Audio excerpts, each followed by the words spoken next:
So one of my subscribers reached out to me and informed me that there is a new tracker available to track the status of your permanent residence application.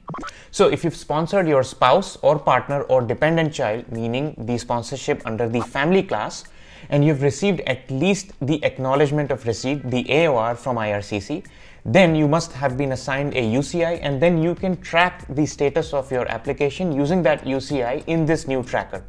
Keep in mind that if you have not received any communication after you submitted your application, then you cannot use it yet. Wait until you get the AOR or biometrics request or medical request, and then you can use this tracker. So me and my wife were both able to link our application already in this new tracker, and we started receiving updates. So it seems to be working just fine and actually much quicker and smoother than the traditional GC key route. Alright, which is still active, by the way. Speaking of updates, I recently posted a video on my channel about my spousal sponsorship timeline. I submitted my application in October 2021 and I've received some updates including AOR, medical, biometrics request and pre-arrival services. So to learn about all of that, you can check that video out. It should be showing up on the cards here and it's linked in the description below. So in this video, we'll cover where to find this tracker, who can use it, at what stage of your application can you use it, and finally I'll share another big update about my spousal sponsorship application. This one is a really good one. So let's get right into it. So your first step is to get to this page. I'm going to link it in the description below. This is the permanent resident tracker page. All right. So as it says here, this tracker is currently only for people sponsoring or being sponsored as a spouse, partner, or dependent child under the family class sponsorship. So currently you can only use this if you've sponsored your spouse or a common law partner, conjugal partner, or a dependent child, not for any other sponsorships. And they will probably expand this to include all the other sponsorships as well in the future, but right now this is fairly new. So right now they're only open for spouse, partner, or dependent child. All right. So this is where you are going to click on create your account. Then both the sponsor and principal applicant, as we discussed, can create their own accounts and link the same application in this tracker. All right. And if you hired a representative, the representative can do the linkage for you.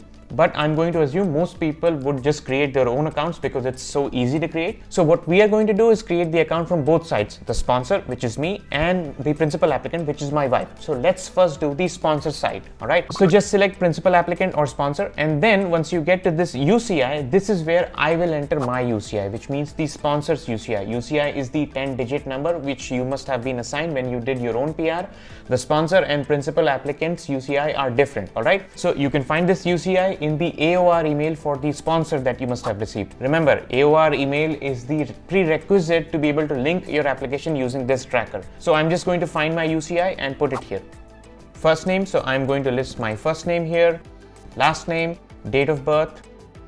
So all the details that I entered here about the sponsor, which is me, should match the details that you entered in form 1344, which is the sponsorship agreement form. So you must have already filled out the 1344 form if you did your spousal sponsorship application. So make sure that the details you listed about the sponsor in 1344 match the details you list here. That's how it's going to link. All right. So once I click on next steps, then it's going to ask me to send code to the email that was linked to the sponsor in the sponsorship application. So I'm just going to click on send code. So I'll simply go to my Gmail, look for that email, and I am simply going to copy that 6-digit or 5-digit code, whatever it is, into this particular verification section. All right. Then I'm going to create a password for the sponsor's account. All right. And once I click on submit, my account, the sponsor's account, is going to get created and I am going to get something like this. All right. So it says you've successfully created your new account, and then I can click on sign in to sign in as a sponsor. All right. And this is the sponsor's view of the application status. All right. The principal applicant's view is going to be different, which we are going to cover next. So the first thing you'll do is click on application history. This is the section where you'll get your timeline. All right. So October 26th was when they received my application. I actually sent my completed application on October 26th, but they sent me an AOR on January 24th. So that's how long they took to open it. But because they received it on that date, that's why the date here. And then November 30th, we received the sponsor information you sent us. January 23rd, we received the sponsor information you sent us. I don't know why it's duplicated. Then on January 24th, 2022, roughly 87 days later, the eligibility status was updated to completed, which means they have assessed the eligibility of the applicant and the sponsor and their relationship, and they've determined that it feels genuine. Then they moved it to the next stage, which is the acknowledgement of receipt. And it says we sent you a message telling you we received your application. We have now officially started processing your application. And after January 24th, I also received my medical and my biometrics request and the pre-arrival services letter, followed by the sponsor approval. So now we'll create the account for the principal applicant in the same tracker, and then we'll see how the timeline looks different. All right. Okay, so just like before, you are going to get back to this page and click on create your account. This time we are going to do it for the principal applicant, and then principal applicant or sponsor is already selected. So this is where you will enter the principal applicant's UCI, the UCI which was assigned to your spouse who you are sponsoring. All right.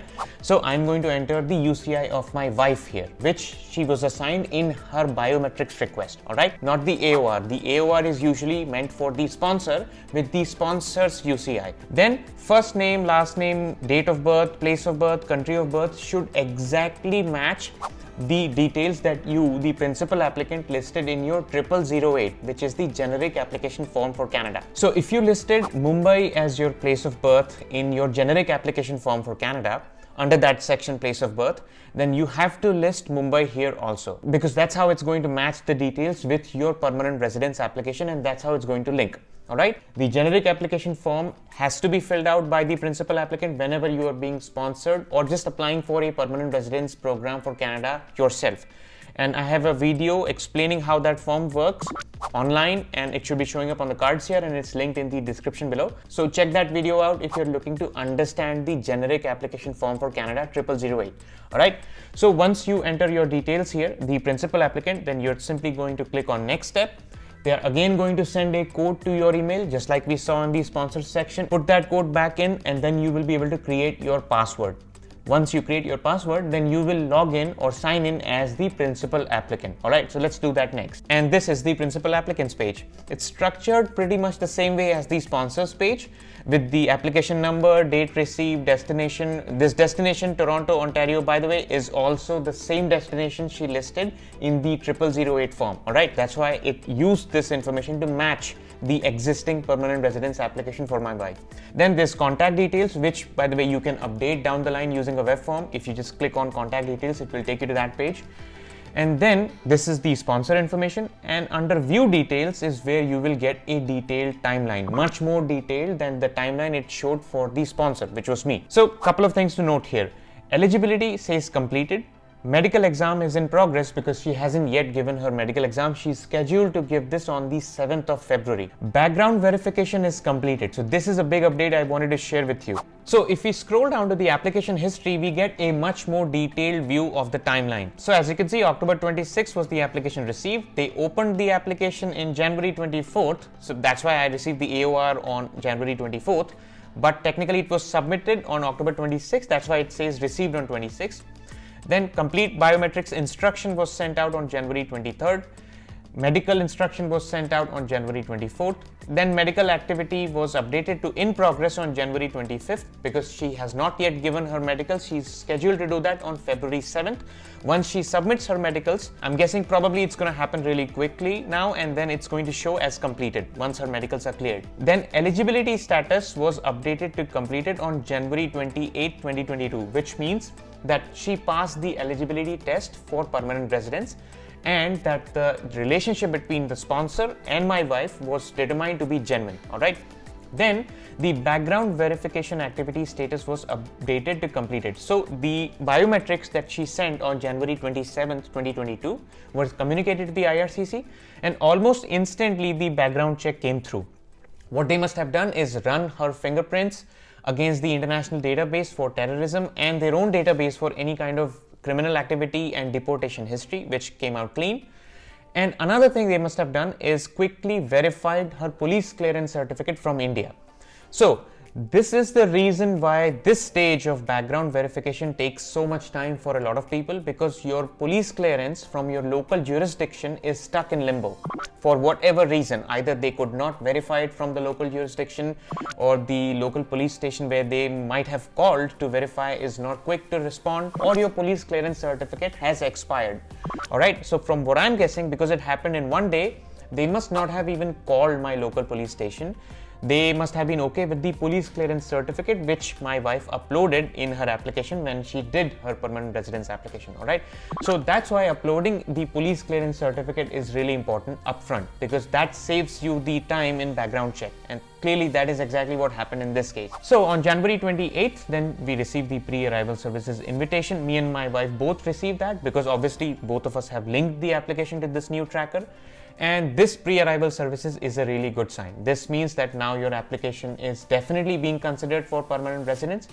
And now once she gets her medical done and the medicals look okay, which will be the case, then she will get the request for passport, after which she will get her COPR. So based on how quickly this has been going for me and my wife, and I know some of you reached out to me and told me that it's been going as quick for you also, I'm guessing that my wife should get the request for passport in less than a month, upon which she will get her COPR. Alright, so I will be sharing those updates with you as soon as I get them. So these updates are really good signs that your application is moving forward and is reaching completion. You're about to meet your partners really soon. Slightly longer, little older, little wiser, but happy to be with each other. I'll see you in the next one.